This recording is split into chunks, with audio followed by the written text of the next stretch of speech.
సాహితీ మిత్రులకు నమస్కారం. వనజా తాతినేని కథల ఛానల్కు సుస్వాగతం. విభిన్న కథల సమాహారం వనజా తాతినేని. మిత్రులారా, నేను ఈరోజు కథ కవితో కాకుండా మ్యూజిక్స్ వినిపించదలిచాను.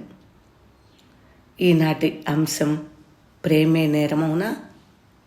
అవును కదా, ఒక్కోసారి ప్రేమ నేరమే. విచక్షణ లోపించినప్పుడు ప్రేమ నేరమవుతుంది. ఇప్పటి కాలంలో పెళ్లికి ముందు ప్రేమ, పెళ్లి తర్వాత విడాకులు లేదా జీవిత భాగస్వామిను హత్య చేయించటం లాంటివి చేస్తున్నారు కదా. ఇలాంటివి చూసినప్పుడు ప్రేమే నేరమవునా అంటే అవునని సమాధానం చెప్తారు కదా. పేత కష్టాలు పేతవి, సేత కష్టాలు సేతవి. కష్టాలు కాదని ఎవరూ చెప్పలేము కూడా.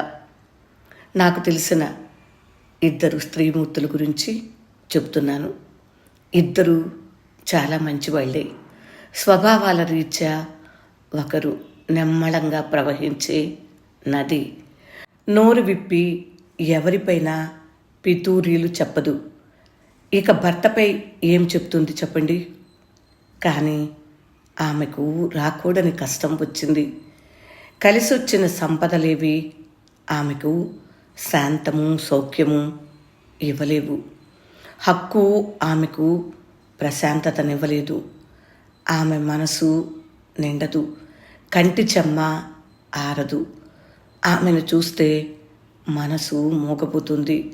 ఓదార్పుకు కూడా మాట పెగలనంటుంది. మరొకరు గలగల పారే సెలయేరు. కష్టం సుఖం రెండూ తెలుసు. కష్టపడి పని చేయటం తెలుసు. సంపాదించిన దానిని జాగ్రత్త చేసుకోవటం తెలుసు. అది వస్తువైనా మనిషైనా. రావటం మూడో మనిషిగా వచ్చిన ప్రేమతో బందీను చేసుకునే చతురత చెడ్డగుణమేమీ కాదు. ఈ ఇద్దరికి ఒకరే కావాలి. ఆ ఒకరు వస్తువు కాదు పంచుకోవటానికి. ఆ ఒకరు ఎవరిని వదులుకోలేరు. అందరికీ అందరూ కావాలి. హక్కు వర్సెస్ ప్రేమ = సంపద. పెద్దల ఈగోల మధ్య మరింత జటిలం బంధాలు, అనుబంధాలు, మనశ్శాంతి కరువైన జీవితాలు. పెద్దలు ఊరికే అనలేదు, ఏకపత్ని వ్రతం సదా శ్రేయస్కరం అని. శాంతి లేక సౌఖ్యము లేక ఎందుకు ఆ జీవితాలు? మధ్యలో అయిన వాళ్లకు తలంట్లు. కరవమంటే కప్పకు కోపం, విడవమంటే పాముకు కోపం. మంచి చెడులు ఎంచి తీర్పులు చెప్పడానికి ఎవరికి అర్హత లేదు. ఎవరి లోపాలు వారికి. అసలు లోపాలు లేనివారు ఎవరు? ధర్మదేవతల త్రాసు పట్టుకుని నిలబడలేదు ఎవరు కూడా.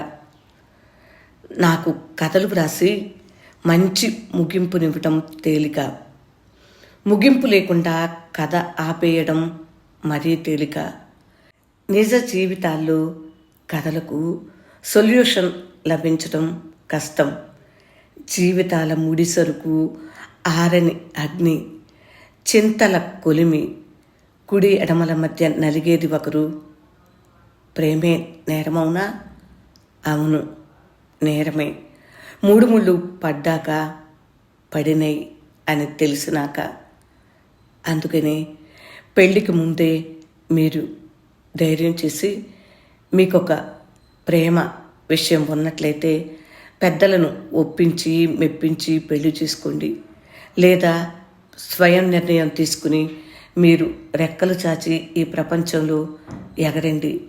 అంతే తప్ప ప్రేమ కోసం ఒకరిని, పెద్దల కోసం మరొకరిని పెండ్లాడి తరువాత ఆ పెండ్లాడిన వారిని ఫూల్ను చేయొద్దు. ఇదే నేను చెప్పదలుచుకున్నది. కథలు ఎన్నో రాస్తాము, కానీ నిజ జీవితాల్లో ప్రేమ ఎప్పుడు నేరమేనా అంటే నేరమే చెప్తాను. ఎందుకంటే ప్రేమకు ఎంత స్వేచ్ఛ ఉందో అంత విచక్షణ కూడా ఉండాలి. ప్లెటోనిక్ లవ్ అంటారు చూడండి, అది ఎవరికి హాని చేయదు, మనిషిని బలోపేతం చేస్తుంది. మనం ప్రేమించిన మనిషి ఎంత దూరంలో ఉన్నా మన మనసుకొక ఆలంబనగా, మనసుకొక స్నేహితురాలులాగాను ఉంచుకోవటం తప్పు కాదు. కానీ ఆ ప్రేమలను కొనసాగించాలనుకోవటం తప్పు. ప్రేమ, పెళ్ళి, ఆకర్షణ, బంధాలు, కుటుంబ జీవనం, వీటికి ఏ పొరకు ఆ పొర ప్రత్యేకంగా నిబద్ధతగా ఉండాల్సిన విషయాలు. ఇదండి నా అభిప్రాయం. మీకు నచ్చిందా? నచ్చినట్లయితే లైక్ చేయండి, షేర్ చేయండి. ఇంకా నా ఛానల్ సబ్స్క్రైబ్ చేయనట్లయితే సబ్స్క్రైబ్ చేయండి. ఇలాంటి విభిన్నమైన విషయాలను కూడా మీతో పంచుకుంటాను. విభిన్న కథల, కవిత్వాల సమాహారం వనజ తాతినేని. వింటున్నందుకు హృదయపూర్వక ధన్యవాదములు. నమస్తే.